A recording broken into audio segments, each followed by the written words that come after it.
Assalamualaikum warahmatullahi wabarakatuh. Perkenalkan kami dari kelompok modul 1, yaitu terdiri dari anggota Aznika Dwi Anggraini dan Zulfika. Nah, di sini kami akan membahas tentang Monera, fungi, dan protista. Nah, saya akan menjelaskan tentang Monera dan fungi, nanti disambungkan dengan Zulfika, yaitu tentang protista. Nah, di sini saya akan menjelaskan tentang Monera. Monera adalah suatu kingdom dalam klasifikasi biologi sistem 5 kingdom. Sekarang sudah tidak dipakai lagi. Anggota kingdom Monera meliputi makhluk hidup yang terdiri atas satu sel, yaitu yang pertama bakteria. Kingdom bakteria, ordo Lactobacillales, famili Lactobacilliaceae, kelas Bacilli, genus Lactobacillus, spesies Lactobacillus-sacae. Merupakan bakteri yang penting bagi pembentukan asam laktat. Nah, strukturnya dinding sel, ribosom, flagel, dili, membran sel, dan DNA. Habitat dapat ditemukan di lumut dan di lingkungan manusia. Peranan dan manfaat untuk melawan bakteri jahat. Yang kedua yaitu Eubacteria, ordo Enterobacteriaceae, famili Enterobacteriaceae, kelas Gamma Procabacteria, genus Escherichia, spesies Escherichia soi. Bakteri berbentuk batang pendek, negatif gram. Sebagian besar gerak positif dan beberapa strain mempunyai kapsul. Struktur luar dinding sel, kapsul, membran sel, flagella, pili. Struktur dalam sitoplasma, nukleus, ribosom, plasmid. Habitatnya untuk di dalam usus besar makhluk berdasarkan panas, peran, dan manfaat. Berperan dalam memproduksi vitamin melalui proses pembusukan sisa makanan. Nah, yang kedua adalah fungi. Fungi adalah regnum dari sekelompok besar makhluk hidup eukariotik heterotrof yang mencerna makanannya di luar tubuh lalu merayap molekul nutrisi ke dalam sel-selnya.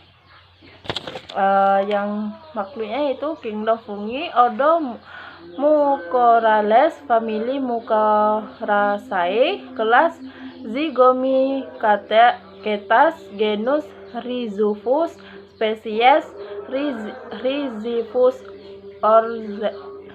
oryzae. Rhizopus oryzae koloni berwarna putih berangsur-angsur menjadi abu-abu. Blending sel bersusun zat kitin, yaitu struktur memiliki sulon rhizoid dan sporongiofor. Habitatnya di darat sebagai saprofit. Manfaat dan peran jamur yang sering digunakan dalam pembuatan tape. Yang kedua itu kingdom Amoebozoa, ordo tubuh Dirida, famili Amoebidae, kelas Tubulinidae, genus Amoeba, spesies Phyteus. Bentuk tubuh dari amoeba cukup bervariasi. Struktur memiliki membran sel, kaki semu, sitoplasma, vakuola, kontratil, nukleus, vakuola, dan makanan. Habitat di darat dan di air. Manfaat dan peran mendaur ulang nutrisi di tanah dan menyediakan nutrisi bagi tanaman. Nah, yang untuk protesta dijelaskan oleh Zulfikar. Terima kasih.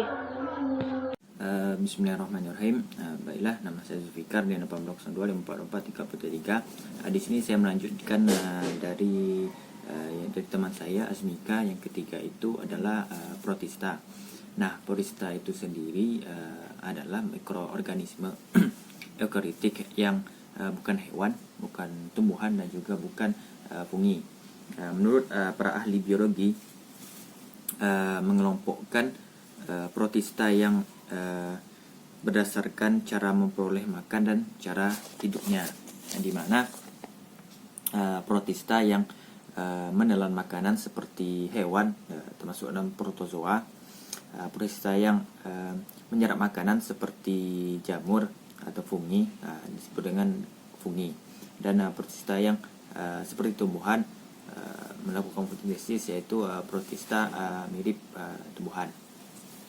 Di sini protista itu sendiri adalah kelompok organisme yang memiliki satu sel atau uniseluler dan memiliki sel banyak, yaitu multiseluler. Di sini saya sudah menjelaskan pengertian dari protista itu sendiri. Untuk protista mirip tumbuhan itu seperti alga. Yang kedua itu ada protista mirip jamur. Protista mirip jamur ini contohnya ada Myxomycota, yaitu jamur lendir, di mana struktur tubuhnya vegetatif seperti lendir. Fase hidupnya itu pada fase hewan, dan kemudian ada fase tumbuhan. Pada fase tumbuhan dia bertangkai. Dan yang kedua ada contohnya Comicota, yaitu jamur air, di mana hifanya tidak bersekat. Reproduksi vegetatifnya itu zoospora dan generatifnya itu oospora. Dan yang ketiga ada protista mirip hewan. Nah, protista mirip hewan ini ada Rhizopoda, ada Flagellata, Ciliata, dan Sporozoa. Dan Rhizopoda itu ada amoeba. Mungkin segitu saja yang dapat kami sampaikan dari kelompok 1. Mohon maaf apabila ada kekurangan, dan terima kasih kepada asisten dosen sudah membimbing kami untuk membuat makalah praktikum biologi perikan, biola laut, biologi laut. Saya akhiri mengucapkan Assalamualaikum warahmatullahi wabarakatuh.